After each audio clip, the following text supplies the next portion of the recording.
Rádio Rio de Janeiro, a emissora da Fraternidade, passa a apresentar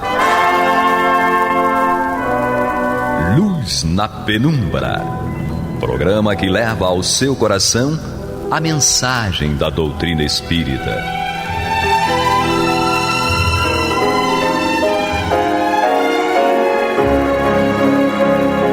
E com vocês, João Batista, para o estudo de O Livro dos Espíritos, da obra codificada por Allan Kardec. Papai do céu nos guarde e nos abençoe. Louvado seja nosso Senhor Jesus Cristo. E que possamos fazer do tempo esta dádiva que a todos nós é dada de maneira igual, um recurso a mais, para que a nossa caminhada seja cada dia mais firme e consistente na conquista desses valores que nos levarão à verdadeira felicidade. Talvez vocês estranhem que essa abertura do programa eu sempre falo, digamos assim, dentro de um bordão padrão e em alguns aspectos pareça estranho eu falo um pouco mais rápido, um pouco mais lento. Eu vou informar vocês, meus ouvintes, nossos ouvintes, uma coisa muito importante. Eu sou gago. Então a minha gagueira me obriga em determinadas palavras mais longas, eu quase que me atropelo com as palavras. E se eu não falar rápido, eu não consigo falar. Então, hoje estamos com Angélica Lopes conosco. Oi, um prazer dar continuidade a esse estudo e que o estudo seja a nossa ferramenta, né, de progresso. E temos também Guilhermina. Continuo achando muito bom estarmos juntos, estudando. O estudo de hoje vai ser do 6º capítulo da introdução de O Livro dos Espíritos. Eu, particularmente, o considero o mais importante capítulo desta introdução, porque pode-se dizer que é o resumo da doutrina espírita. Ou seja, quem entra nas perguntas formuladas por Kardec aos espíritos, no livro propriamente dito, já vai sabendo do que se trata. Porque tem a introdução, existem os prolegômenos, que é um texto muito importante, e mais importante ainda depois as perguntas. Mas existe na introdução dos prolegômenos um preparo para quem está estudando para saber exatamente o conteúdo desta obra, para não ficar esperando nenhum tipo de coisa mirabolante. É direto, é objetivo, mexe com o nosso padrão intelectual e moral. E aqui, neste 6º capítulo, ocorre todo o processo revolucionário da doutrina espírita. Vocês vão observar isso. Guilhermina começa. É bem interessante. Até o 14º parágrafo. Vocês vão observar que é bem interessante. É meio que o resumo teórico e objetivo de tudo aquilo que foi dito até agora. Considerando que existem 1018 perguntas. Que se desdobrarão nas perguntas, claro. Você tem aqui um material bem resumido, mas é bem objetivo. Como dissemos, os seres que assim se comunicam designaram-se a si mesmos pelo nome de espíritos ou gênio. Então, já vimos isso algumas vezes. Então, aqueles que produziam os efeitos, produziam os fenômenos, se autodenominavam pelo nome de espíritos ou gênios. E como tendo pertencido a alguns pelo menos, olha que interessante, e como tendo pertencido a alguns pelo menos, a homens que viveram na Terra, eles constituem o mundo espiritual, como nós constituímos durante a nossa vida o mundo corpóreo. Então já começa uma definição bem clara aí. Os espíritos, pelo menos alguns deles, homens que viveram na Terra. E eles constituem o mundo espiritual. Ou seja, também dá para ter dúvida. Como alguns. Nós vamos ver adiante. E nós, encarnados, constituímos em nossa vida o mundo corpóreo. Ou seja, já define dois mundos. Já tem duas situações específicas aí. E o mundo material. Exatamente.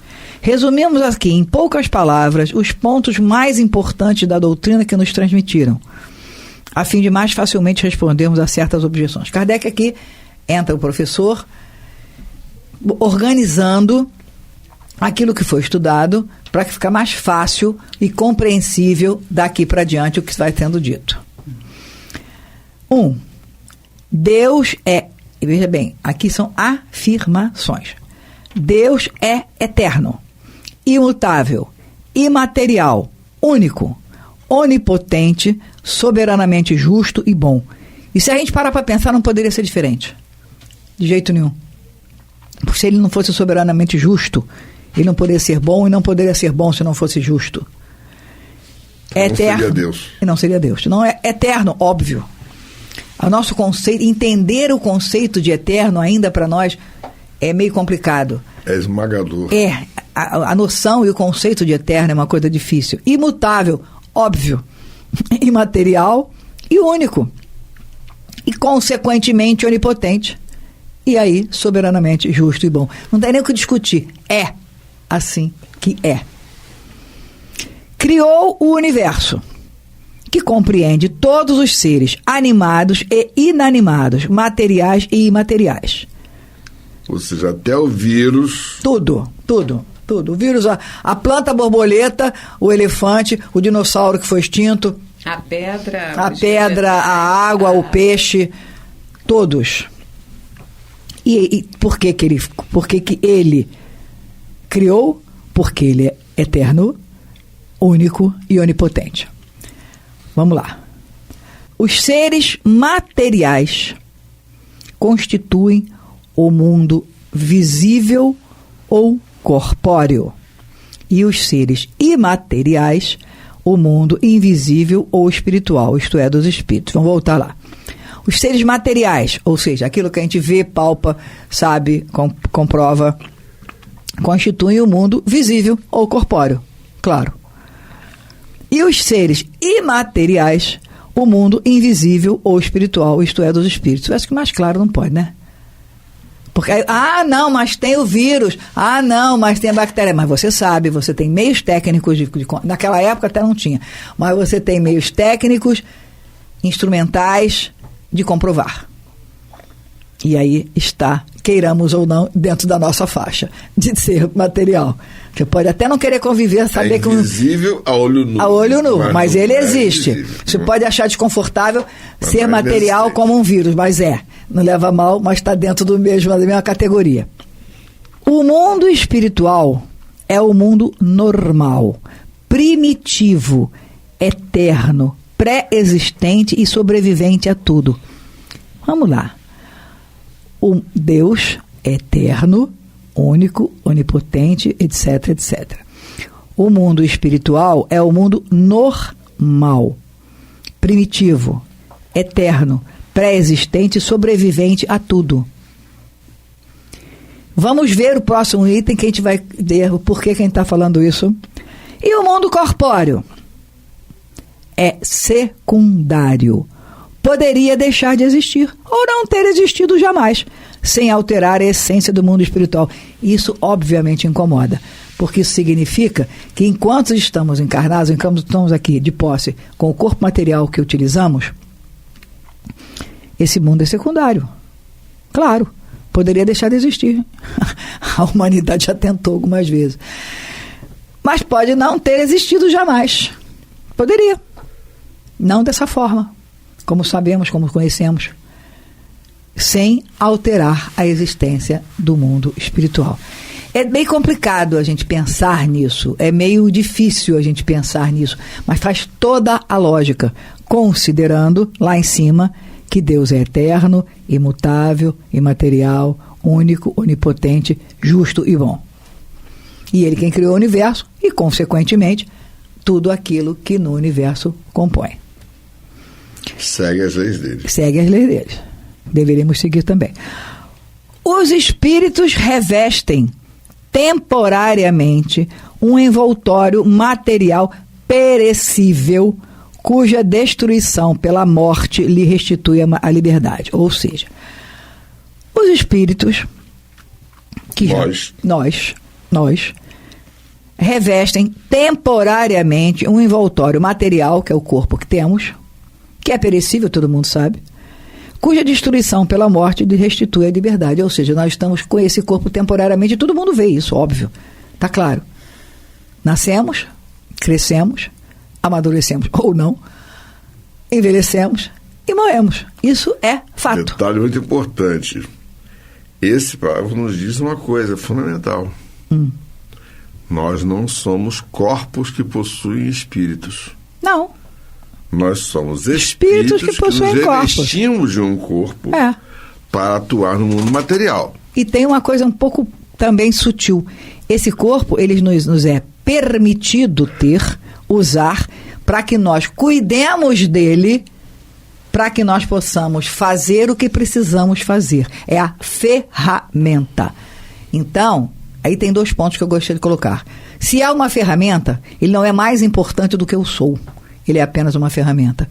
E se ele é uma ferramenta, ele precisa ser cuidado para que ele seja a melhor ferramenta possível, para que seja utilizado nos propósitos que Deus me colocou para fazer. Isso é importante. Incomoda um pouquinho, mas é importante. Vamos lá. Entre as diferentes espécies de seres corpóreos... essa é ótima.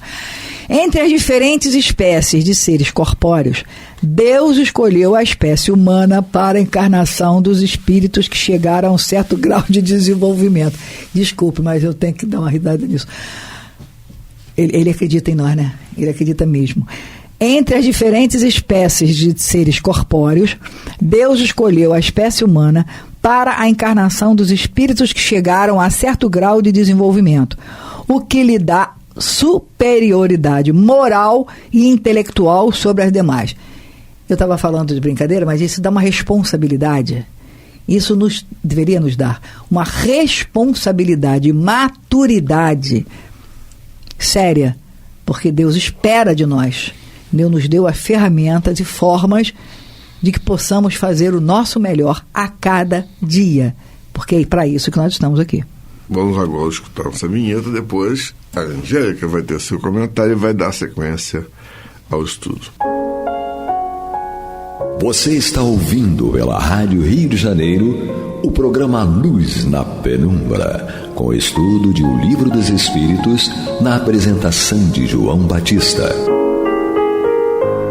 Então, Angélica... Sim, eu estou aqui... O próximo parágrafo é seu. Eu sei, mas eu quero falar uma coisinha aqui com relação à dissertação anterior. O mundo espiritual como um mundo normal e primitivo. Devemos entender isso, que ele é de onde nós viemos e para onde nós vamos voltar. Ele é o eterno, ele é o que fica. Exatamente. Secundário é aquele que modifica, é aquele que nos dá possibilidade de crescimento. Então... eu espero que a gente saia daqui hoje com essa introduçãozinha aqui, pensando que nós não estamos aqui a passeio. Nós estamos aqui num processo de aprendizado e de evolução. Uma escola. Na espécie humana, porque nós temos várias espécies. Nós temos as espécies animais, as espécies vegetais, as espécies minerais. Entende? Então nós já passamos por esses aprendizados e agora, para o desenvolvimento moral e intelectual, Deus escolheu a espécie humana para que nós possamos experienciar. Então nós temos que aproveitar bem o tempo, como diz João toda vez que abre o nosso estudo. Nós temos que aproveitar bem o tempo que a nós é disponibilizado para este aprendizado. Então vamos lá, vamos dar sequência ao estudo, porque nós temos muita coisa. A alma é um espírito encarnado, sendo o corpo apenas seu envoltório. Então, aqui a gente já começa a ver. A espécie humana foi escolhida para que os espíritos encarnassem. Então, quando eles encarnam, eles recebem um nome a nível didático, até para que a gente possa entender mais tarde como acontecem certos fenômenos na nossa existência e algumas coisas, né, que acontecem. A gente é denominado como alma. Então, hoje, o espírito Angélica está como alma angélica encarnada num corpo físico. Ou seja, você não é a alma do outro mundo. Não existe sou. alma do outro mundo. Não, eu sou a Angélica espírito mesmo, encarnada. Eu recebi o nome de Angélica. A minha alma, né? Eu, enquanto espírito encarnado, sou uma alma que recebeu o nome de Angélica. Ok. Há no homem 3 coisas. Primeiro, o corpo, o ser material análogo aos animais e animado pelo mesmo princípio vital. A alma, ou ser imaterial, que é o espírito encarnado neste corpo. E terceiro, o laço que une a alma ao corpo, que é o princípio intermediário entre a matéria e o espírito, o princípio vital, né? A gente vai estudar isso mais à frente. Ele faz a ligação, né, desses três momentos, né? Do espírito ao corpo físico, né? E ele é o que nos dá o tempo de vida útil. É como se fosse a nossa pilha, né? Duracell. Ele vai ter o tempo de vida útil. Acabou o princípio vital, aí a gente retorna à pátria espiritual. Ok. Tem assim o homem 2 naturezas. Pelo corpo, participa da natureza dos animais, dos quais tem os instintos. E pela alma, participa da natureza dos espíritos. Então, aqui nós vamos entender que nós trabalhamos com a natureza material, que vem dessa materialidade do corpo, né? E a gente comunga com o desenvolvimento dos animais, que também obtém um corpo, e ali a gente vai desenvolver todas as propriedades, né? Emocionais, intelectuais. Nós temos essa possibilidade, e a qualidade da natureza espiritual, porque nós somos espíritos eternos, criaturas de Deus, e que estamos aqui num processo, né? O laço, ou perispírito, que une o corpo e o espírito, é uma espécie de envoltório semimaterial. A morte é a destruição do envoltório mais grosseiro, no caso o corpo. O espírito conserva o segundo, que constitui para ele um corpo etéreo, invisível para nós no estado normal, mas que se pode tornar acidentalmente visível e mesmo tangível, como sucede nos fenômenos das aparições. O espírito não é, deste modo, um ser abstrato, indefinido, que só o pensamento pode conceber. É um ser real, circunscrito, que, em certos casos, pode ser apreciado pelos sentidos da visão, da audição e do tato. E aqui a gente começa a estabelecer pontos tangíveis da relação do mundo invisível com o mundo visível. Entendendo que os espíritos, eles são, embora seja de uma constituição etérea, eles, enquanto a gente está num processo evolutivo vinculado à espécie humana, nós temos um invólucro, né, semimaterial, só para a gente entender um pouquinho, visualizar, né, nas aparições, e que a gente chama perispírito. Então, quando nós percebemos né, a natureza, a chegada, né, a presença de um espírito, a gente está, pode até visualizar a forma, a gente está visualizando o seu perispírito, ou seja, o formato que ele escolheu para nos apresentar. E ele pode se nos apresentar por uma imagem, um perispírito conhecido, ou apresentar-se da forma como ele quiser, até para que não seja 100% reconhecido, ou fazendo uma alusão a alguma coisa um pouco mais, como é que eu posso explicar? Evolução, né? Ou seja, ele se apresentar de uma forma que a gente possa ter certeza, cara, eu posso chegar até isso. Sim, você pode chegar até isso. A exemplificação, exatamente.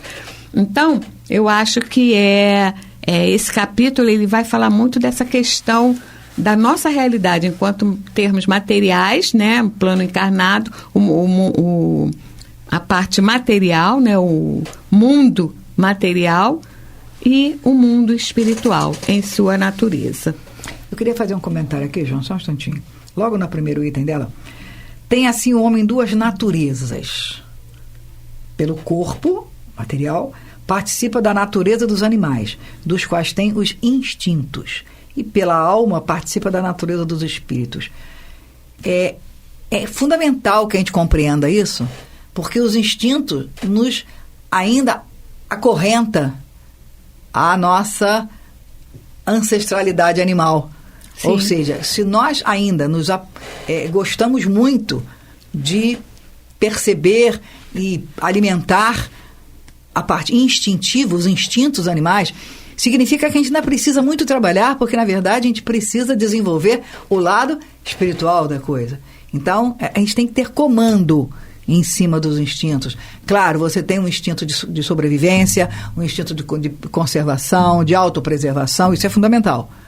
Só que existem outros espíritos também agregados à matéria animal, que a gente precisa, que é a natureza dos animais, que a gente já está na hora de começar a largar, porque o tempo está passando e a gente precisa ter outras coisas mais urgentes para desenvolver em nós. É só para fazer esse detalhe. No capítulo mais adiante, vamos observar que o instinto e a inteligência, digamos assim, andam de mãos dadas para a autopreservação do ser humano, claro, para a autopreservação da ferramenta corporal para o devido desempenho.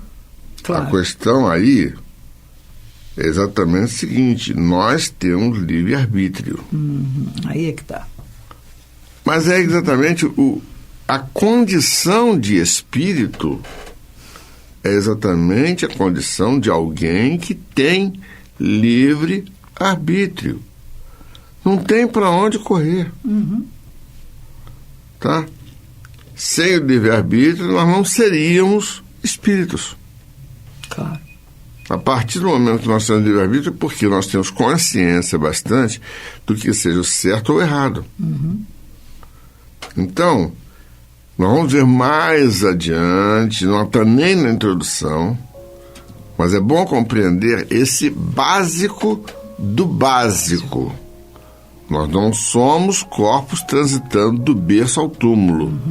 Nós somos espíritos em processo evolutivo através de várias existências corporais. Ponto. Isso aí é uma afirmativa. Aqui não se discute, são informações para edificar, tá bom? Vamos refletir a respeito disso, que o Papai do Céu nos guarde, nos abençoe, hoje, agora, para todos sempre. Que louvado seja nosso Senhor Jesus Cristo e que possamos fazer do tempo esta dádiva que a todos nós é dada de maneira igual, um recurso a mais, para que a nossa caminhada seja cada dia mais firme e consistente na conquista dos valores espirituais que nos levarão à verdadeira felicidade. Graças a Deus. Você está ouvindo o programa Luz na Penumbra.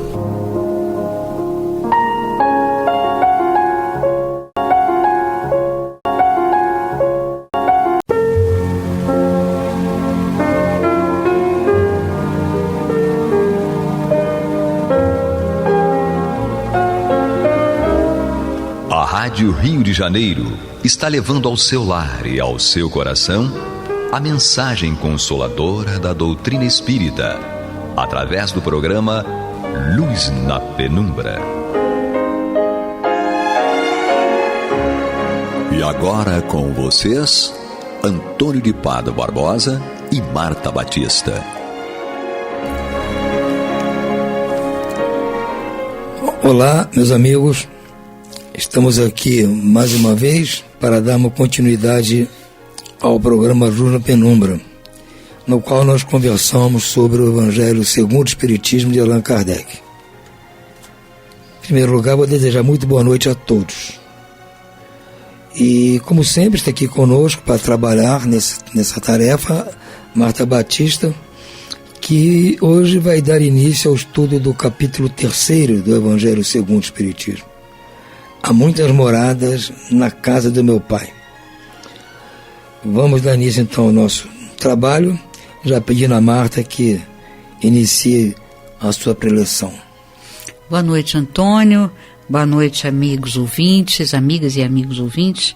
Vamos então dar prosseguimento, ao estudo do Evangelho, iniciando o 3º capítulo, Há muitas moradas na casa de meu Pai.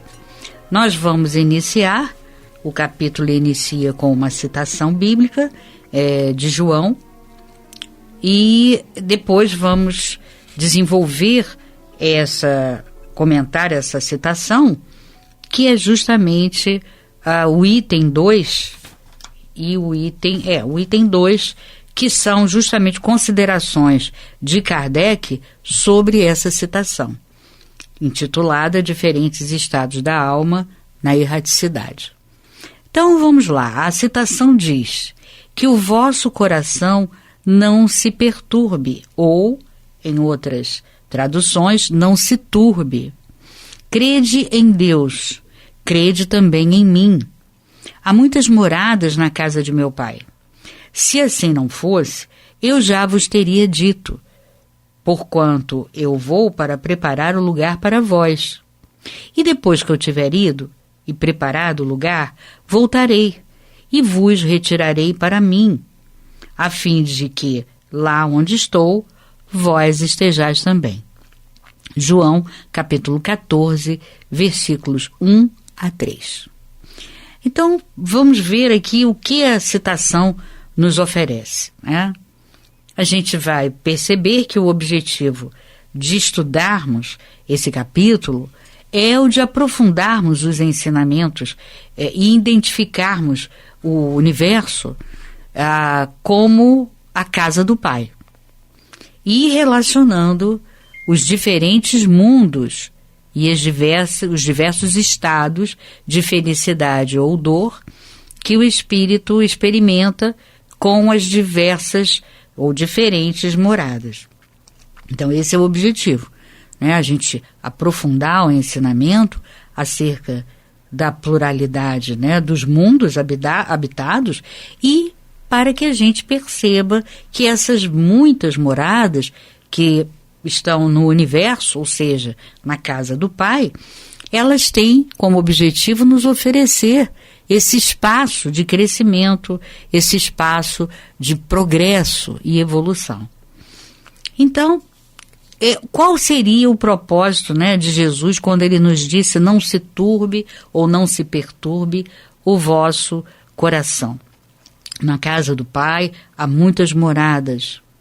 É justamente saber o quanto nos preocupa e atemoriza a ideia da própria morte, e da perda dos entes amados, para então,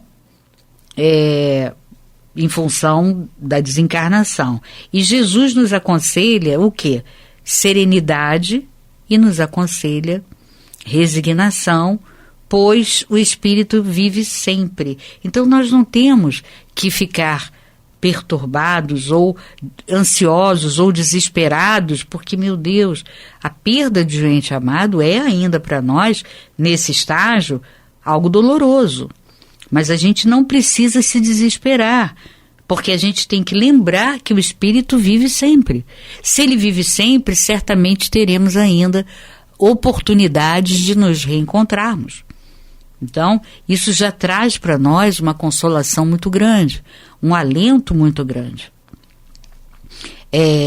Ainda que nós não possamos ver os espíritos, né, porque quase poucas pessoas têm evidência, mas nós temos essa certeza que o espírito sobrevive e ele vive eternamente. E nós poderemos ver e estar com esses espíritos em outras oportunidades. Então, quando Jesus disse, não se turbe o vosso coração, e nos mostrou que além das fronteiras do mundo físico nos aguardam paz e bem-aventuranças, que elas são reservadas para todos aqueles que observam as leis de Deus. Então, é esse o objetivo da citação bíblica, e foi essa a proposta de Jesus quando nos citou, quando nos disse essa frase. Então, vamos ler aqui o item subsequente, que são os diferentes estados da alma na erraticidade. Mas lembrando ainda que ele nos disse que iria preparar o lugar para nós, né? E o sentido dessa promessa, qual seria? Justamente nos acenando com uma existência de uma pátria espiritual, de paz, de felicidade, sem os sofrimentos que nós temos aqui na Terra. Então, esse lugar reservado, né, àqueles que vivem em consonância com a lei divina. E isso me faz lembrar muito a palestra que o nosso estimado Antônio de Pádua fez, né, mostrando para nós que o nosso futuro, a nossa vida futura, está ligada ao cumprimento que nós tenhamos feito da lei de Deus. E esse cumprimento vai nos trazer maior ou menor felicidade, de acordo com a nossa obediência, né, a essa lei. Então, esse lugar que Jesus nos reserva é a morada do justo, e não tem, com certeza, uma determinação geográfica, né? Não é circunscrito, mas esse lugar é para nós um espaço de alegria, de felicidade e de bem-aventurança. Então, nos diferentes estados da alma na erraticidade, Kardec nos diz assim: a casa do Pai é o universo.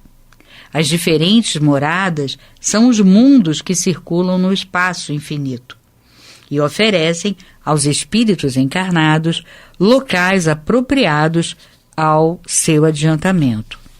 Quer dizer, então, a gente já observa que a Terra não é um lugar específico, né, que ele é escolhido para ter a humanidade que vive ali, que realiza ali as suas experiências, o seu progresso. Existem muitas moradas na casa do Pai. Tanto é que esse é o título. Muitas moradas na casa de meu Pai. E com essas muitas moradas, nós vamos perceber que a Terra não tem um privilégio, né? Outros mundos estão e são habitados por diferentes espíritos em diferentes estados de progresso e diferentes estados também da alma. Ou seja, também vai haver ali espíritos, né, que estarão reunidos naqueles determinados mundos específicos em função do seu progresso moral, do seu progresso intelectual. Então, a outra promessa de Jesus nessa passagem, né, é a de nos conduzir para este lugar. Eu acabei não falando, e isso é importante, onde com ele nós compartilharemos dessa felicidade plena que nós buscamos. E isso é interessante, né? Porque quando a gente lembra de que ele havia feito uma promessa de que iria estar conosco até o fim dos ciclos, está aqui a promessa dele estabelecida. Então, ele irá estar conosco, nos acompanhando, nos orientando para que a gente possa progredir sempre e chegar até o patamar de espíritos puros, que é o nosso desejo, né? E que é o projeto e o plano para todos os espíritos. Então, nós temos aqui, nesse item 2, Kardec nos dizendo: a casa do Pai é o universo, as diferentes moradas são os mundos que circulam no espaço. Independente da diversidade dos mundos, essas palavras também podem ser entendidas como o estado feliz ou infeliz do espírito na erraticidade. Então, quer dizer, a palavra quer dizer o estado feliz ou infeliz e também os mundos diferentes nos seus determinados graus, né? A gente vê no Evangelho, né? A gente vai ver no item subsequente, ele faz uma divisão, né? Faz uma espécie de uma escala didática, pedagógica dos mundos. Nós vamos ver mundos primitivos, mundos de expiações e provas, regenerados, mundos felizes e, finalmente, mundos celestes ou divinos. Então, nós vamos entender que essa diversidade pode estar dividida nessa divisão pedagógica, né, didática, ou pode estar também se referindo ao estado feliz ou infeliz de cada alma, de cada espírito.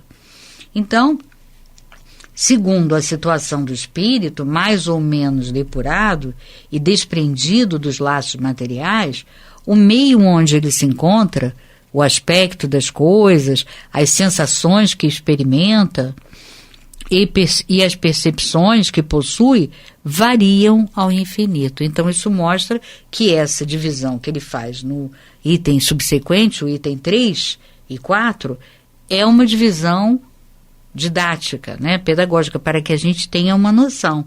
Então, ele faz aqui a divisão em 5, mas ele diz que essa sensações experimentadas pelos espíritos, as percepções, elas variam ao infinito. Por isso é que nós temos tantos mundos e, lógico, consequentemente, tantos estados de alma.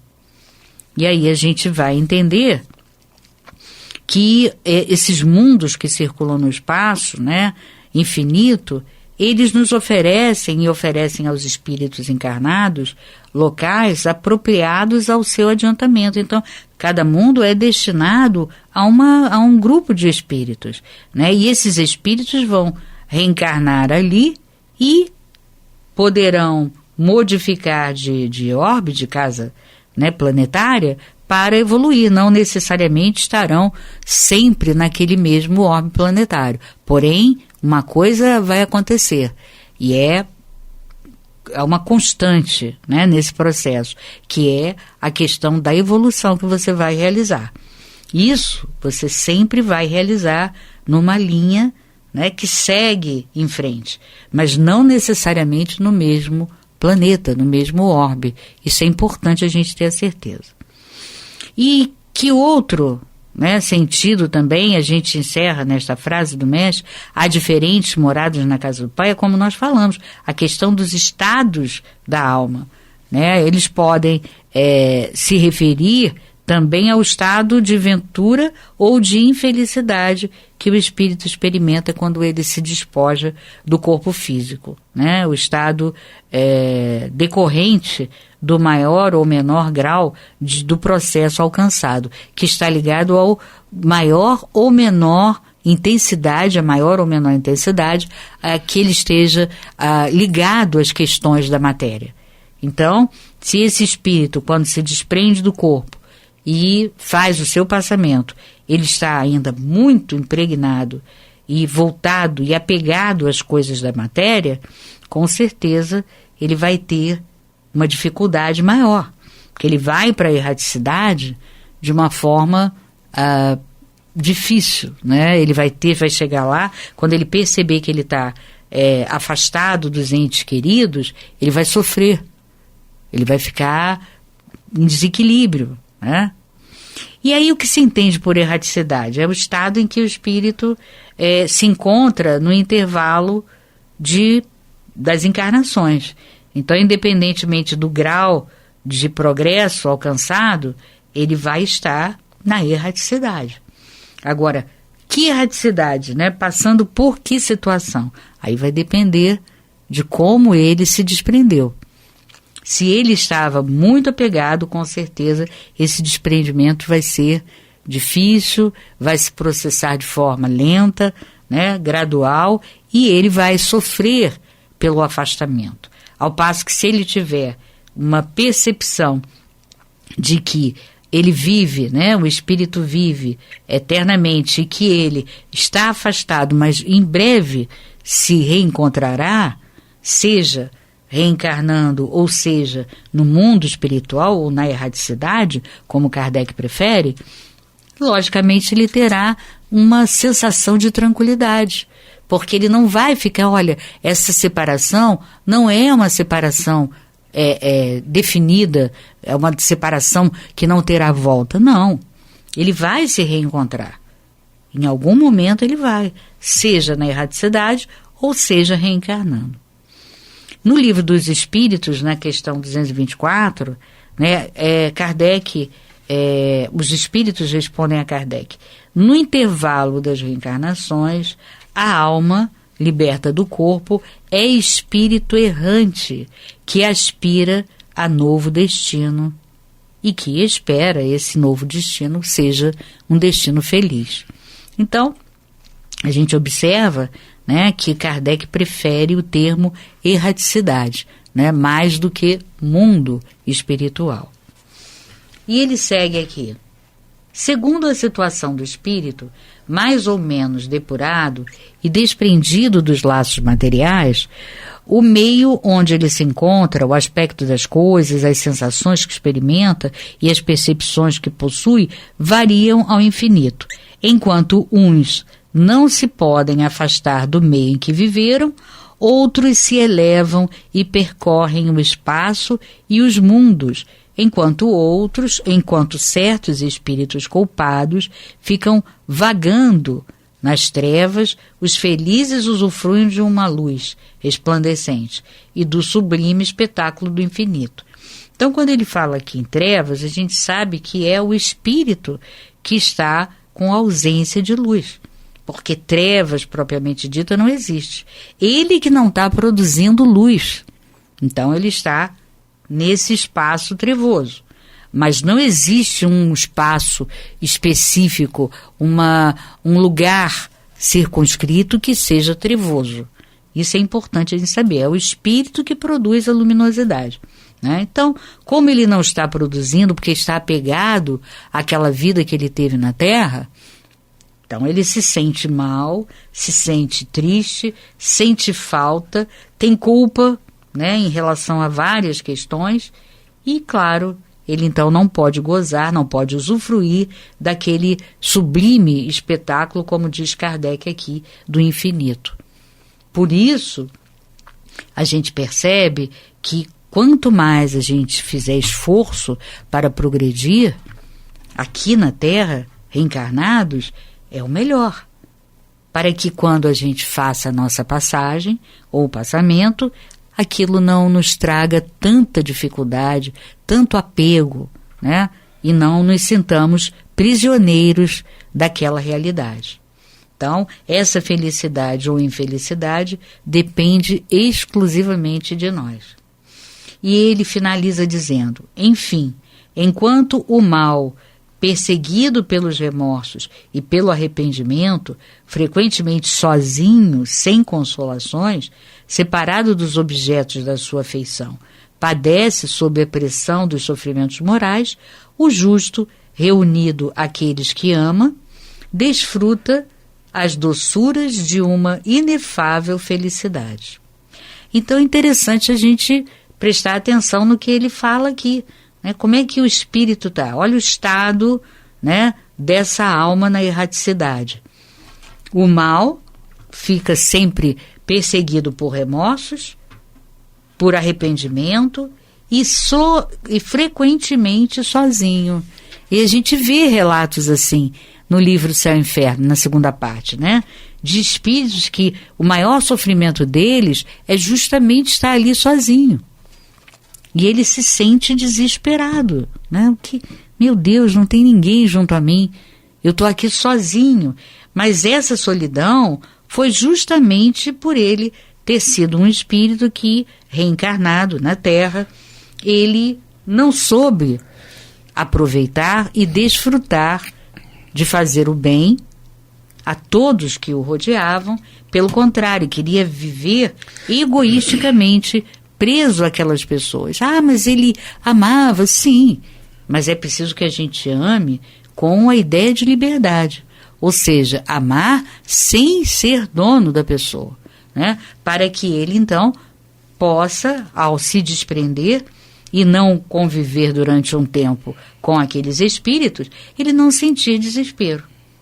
Então, é importante a gente perceber, e eles consideram o espírito que age dessa forma um mau espírito, né? Mal nesse sentido, não que ele esteja numa categoria de inferioridade máxima e seja maldoso, não.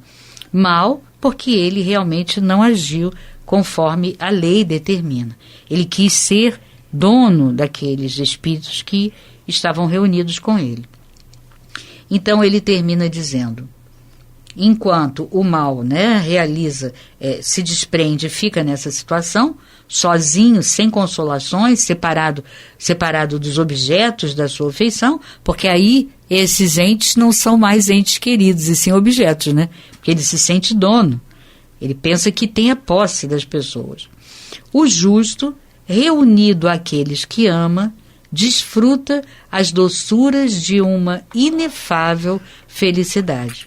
Portanto, ali também há várias moradas, ainda que não sejam circunscritas nem localizadas.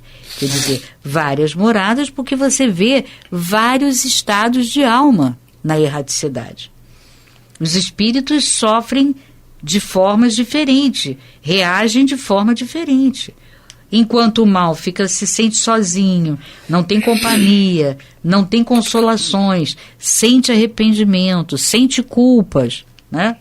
O bom, o justo, ele goza dali de uma felicidade inefável, como ele diz, e mostra então que vai depender de você estar numa situação melhor ou pior. Não é isso, Tônia?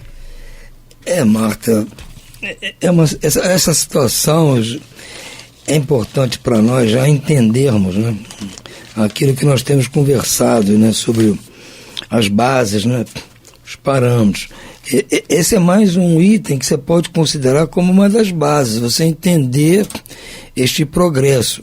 Como eu disse, está atrelado ao parâmetro principal, que é a vida futura. Mas para a vida futura existir e nós fazermos uma evolução através dela, vai ser galgando patamares cada vez mais elevados.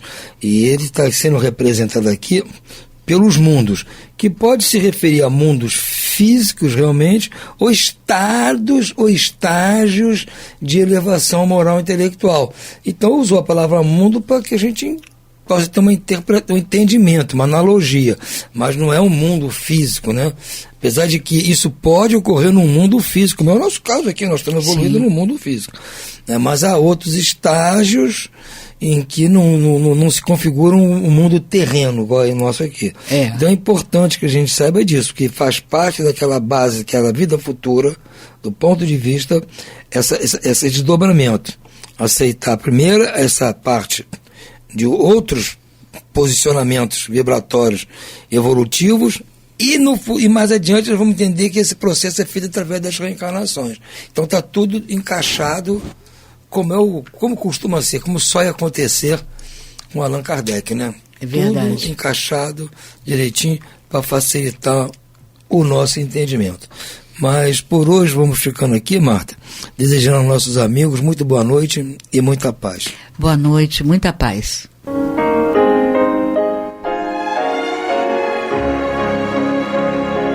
E vamos ouvir agora a prece de encerramento de nosso programa, na voz de Geraldo de Aquino. Jesus, dá-nos coragem para a luta, piedade para os insultos e misericórdia para as injustiças e ingratidões. Limpa nossa alma de inveja e ambições mesquinhas, de ódio e de vingança o nosso caminho. e que dentro em pouco, ao recolher-nos de novo ao calor do nosso leito, para que o sono nos dê a paz e o esquecimento das tristezas humanas, possamos sentir, Senhor, no mais íntimo de nosso ser, a doçura indefinível do Teu amor e a grandeza incomparável da Tua divina presença. Que assim seja.